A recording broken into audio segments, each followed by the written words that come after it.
আসসালামু আলাইকুম। সবারই 80% মানুষ প্রশ্ন করেন যে অক্টোবর মাসে শশা কেমন হয়? তো আমার কাছে যেটা মনে হচ্ছে অক্টোবর মাসে শশা সবথেকে বেস্ট এবং সবথেকে ভালো হয়। কারণ অক্টোবর মাসে যেহেতু শীতকাল চলে আসে, তো গ্রীষ্মকালীন শশা বাজার খুব একটা ভালো মানের থাকে না।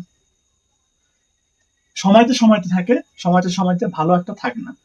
তো সেক্ষেত্রে অ্যানালিসিস করে দেখা গিয়েছে যে শীতকালে শশা চাষে সবথেকে বেশি লাভবান এবং বেশি আয় করা সম্ভব। অক্টোবর থেকে যদি শশা রানিং করেন তাহলে অক্টোবর, নভেম্বর, ডিসেম্বর, জানুয়ারি, ফেব্রুয়ারি মাস পর্যন্ত শশা থাকবে। মানে শশা রোপণ থেকে শশা হারভেস্টের শেষ পর্যন্ত ফেব্রুয়ারি পর্যন্ত প্রায় পৌঁছিয়ে যাবে ইনশাল্লাহ। অক্টোবর, নভেম্বর, ডিসেম্বর, জানুয়ারি, ফেব্রুয়ারি পর্যন্ত প্রায় পৌঁছিয়ে যাবে। তো শশা হারভেস্টের বেস্ট টাইম হয়ে যাচ্ছে নভেম্বর মাসে। নভেম্বর মাসে দেখা যাচ্ছে নভেম্বরের 15 হইলেই শশা হারভেস্টে যেতে পারছেন।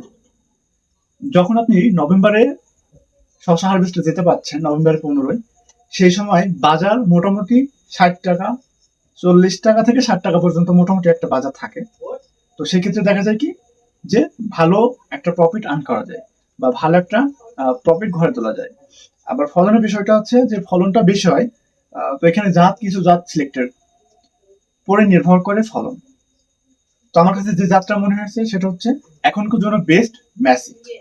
ম্যাচে দিতে পারেন ইনশাল্লাহ। ম্যাচে দিলে কি হবে যে ফলন 100%। আসলে এখানে একটা দেখতে পাচ্ছেন, আমি দেখাই। এখানে অবশ্য দেখতে পাচ্ছেন এই জাতটা হচ্ছে মেসি। এবং মেসি আমি অবশ্যই রিড করছি যেহেতু আমার এটা নিজে দেখা। হ্যাঁ, এই যে এই জাতগুলো হচ্ছে মেসি।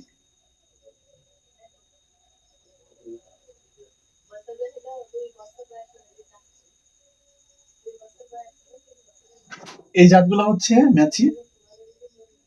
আমার এটা হচ্ছে এডিটিং চলছে আর কি।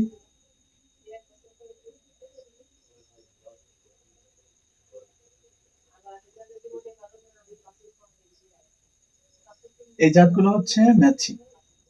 তো ম্যাচি হচ্ছে বেস্ট সলিউশন আপনার জন্য।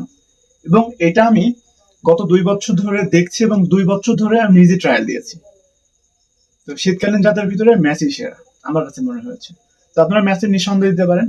এবং এখন যদি জমি প্রস্তুত করা থাকে তাহলে তো আলহামদুলিল্লাহ। যদি জমি প্রস্তুতি না থাকে যত দ্রুত সম্ভব জমি প্রস্তুতি করে রোপণ করে দিন। অনেকে আছেন যে রমাদানকে ঘিরে শশা দিতে যাবেন। রমাদানকে ঘিরে যদি শশা দিতে যান তাহলে ওখানে অনেক টাইম, অনেক দেরি। যেহেতু রমাদান এবার হয়তো জানুয়ারি, ফেব্রুয়ারিতে হয়তো রমাদান পড়বে। তো ফেব্রুয়ারিতে যদি রমাদান পড়ে তাহলে সেক্ষেত্রে আপনার ডিসেম্বরের লাস্টে যে আপনার শশা রোপণ করতে হবে। ডিসেম্বরের লাস্টে অথবা ডিসেম্বরের 15 পরে আপনার শশাটা রোপণ করে তারপরে রমাদানকে ধরতে হবে। আর রমাদান বাদে যদি করতে হয় তাহলে এখন বেস্ট সলিউশন এখন যদি করা হয় অক্টোবর থেকে জানুয়ারি পর্যন্ত শশা থাকবে ইনশাল্লাহ। মানে রমাদানের আগে শশাটা হারভেস্ট করে শেষ করে ফেলতে পারবেন। তো ধন্যবাদ সবাইকে। আসসালামু আলাইকুম।